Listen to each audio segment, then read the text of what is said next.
Hello guys, ഞാൻ ഇന്നൊരു സ്കേർട്ടിൻ്റെ stitching കട്ടിങ്ങും video ആയിട്ടാണ് വന്നിരിക്കുന്നത്. ആദ്യം തന്നെ അളവിനനുസരിച്ചിട്ട് നമ്മൾ അടിഭാഗം കട്ട് ചെയ്തെടുക്കുക. പിന്നെ അതിന് ശേഷം നമ്മൾ അരഭാഗത്തേക്ക് വേണ്ട പീസ് രണ്ടാക്കി മടക്കി കൊടുത്തതിന് ശേഷം അരവണ്ണം എത്രയാണോ അതിൻ്റെ പകുതി അടയാളപ്പെടുത്തി കൊടുക്കുക. എന്നിട്ട് അതിലൊരു കട്ടിട്ട് കൊടുക്കുക. അപ്പോൾ അരവണ്ണം 28 ആണെങ്കിൽ അതിന് നേർ പകുതി 14 ഇഞ്ചിൽ ഈ രണ്ടാക്കി മടക്കിയ ഈ തുണിയിൽ ഒരു കട്ടിട്ട് കൊടുക്കുക. അപ്പം നമുക്ക് സെൻറ്റർ ഭാഗം എളുപ്പം കിട്ടാൻ വേണ്ടിയിട്ടാണത്. അത് നേർ പകുതി പിന്നെ ഒന്നും കൂടി മടക്കി പിടിച്ചിട്ട് വീണ്ടും ഒരു കട്ടിട്ട് കൊടുക്കുക. ഇതേപോലെ തന്നെ നമ്മൾ സ്കേർട്ടിൻ്റെ അടിഭാഗം നമ്മൾ കട്ട് ചെയ്ത് വെച്ചിരിക്കുന്ന ആ പീസിലും ഇതേപോലെ തന്നെ സെൻറ്റർ പിടിച്ചിട്ടൊരു കട്ട് ചെയ്ത് കൊടുക്കുക. സെൻറ്റർ പിടിച്ചത് കട്ട് ചെയ്തതിന് ശേഷം ആ സെൻറ്റർ പിടിച്ചിട്ട് വീണ്ടും ഒന്നും കൂടി നാലാക്കി ഫോൾഡ് ചെയ്തിട്ട് പിന്നെ ഒരു കട്ടിട്ട് കൊടുക്കുക. അപ്പോൾ രണ്ട് പീസും അതേപോലെ നമ്മൾ കട്ടിടുകയാണെങ്കിൽ നമുക്ക് പ്ലീറ്റ് ഇട്ട് കൊടുക്കുന്ന സമയത്ത് അളവ് കൃത്യമായിട്ട് കിട്ടും.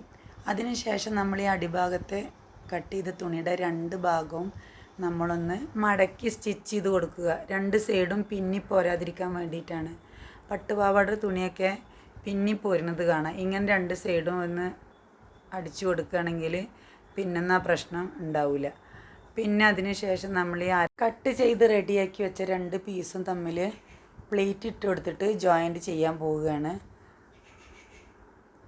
ഈ മടക്കി അടിച്ച ഭാഗം ഒന്ന് ഉള്ളിലേക്ക് ഫോൾഡ് ചെയ്ത് കൊടുത്തിട്ടാണ് നമ്മൾ രണ്ടും കൂടി ജോയിൻ്റ് ചെയ്ത് സ്റ്റിച്ച് ചെയ്യാൻ പോണത്.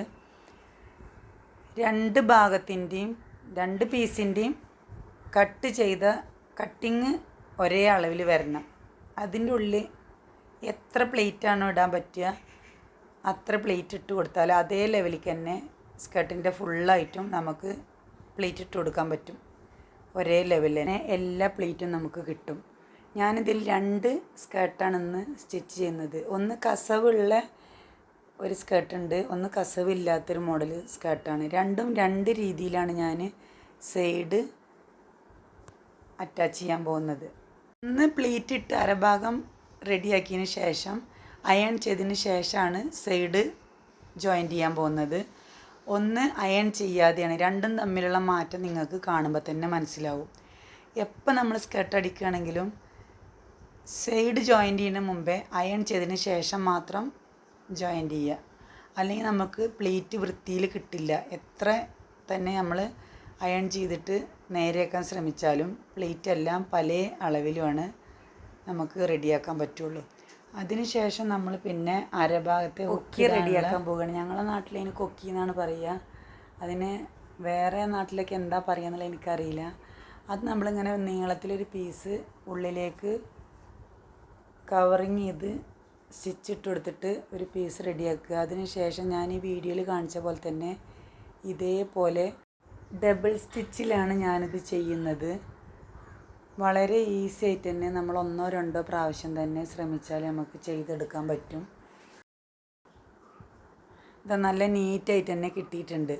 ഇതേപോലെയാണ് ചെയ്ത് കൊടുക്കേണ്ടത്. അതിന് ശേഷം നമ്മളിങ്ങനെ സൈഡ് ജോയിൻ്റ് ചെയ്യണതിന് മുമ്പെയാണ് ഇങ്ങനെ അയൺ ചെയ്യേണ്ടത്. ഇങ്ങനെ അയൺ ചെയ്യുമ്പോൾ നമുക്ക് നല്ല വൃത്തിയിൽ തന്നെ പ്ലേറ്റ് കിട്ടും. ഇതുപോലെ നല്ല നീറ്റായിട്ട് തന്നെ എല്ലാ പ്ലേറ്റും കിട്ടിയിട്ടുണ്ട്. ഇതേപോലെയാണ് നമ്മൾ ചെയ്തെടുക്കേണ്ടത്. അതിന് ശേഷമാണ് നമ്മൾ സൈഡ് കൂട്ടേണ്ടത്. സൈഡ് ഭാഗം ജോയിൻ്റ് ചെയ്യുമ്പോൾ അരഭാഗത്തു നിന്ന് ഒരു 3 ഇഞ്ച് വിട്ടതിന് ശേഷം സൈഡ് ജോയിൻ്റ് ചെയ്ത് സ്റ്റിച്ച് ചെയ്തെടുക്കുക. ഇത്രയേ ഉള്ളൂ. വളരെ ഈസി ആയിട്ട് തന്നെ സ്കേർട്ട് ചെയ്ത് കിട്ടിയിട്ടുണ്ട്. എൻ്റെ ചാനൽ ആദ്യമായിട്ട് കാണുന്നവരാണെങ്കിൽ സബ്സ്ക്രൈബ് ചെയ്ത് സപ്പോർട്ട് ചെയ്യുക, ലൈക്ക് ചെയ്യുക, ഷെയർ ചെയ്യുക, കമൻറ്റ് ചെയ്യുക. ഞാനിടുന്ന വീഡിയോസൊക്കെ സ്കിപ്പ് ചെയ്യാതെ കാണുക. ഇനി അടുത്തൊരു വീഡിയോ ആയിട്ട് വീണ്ടും കാണാം.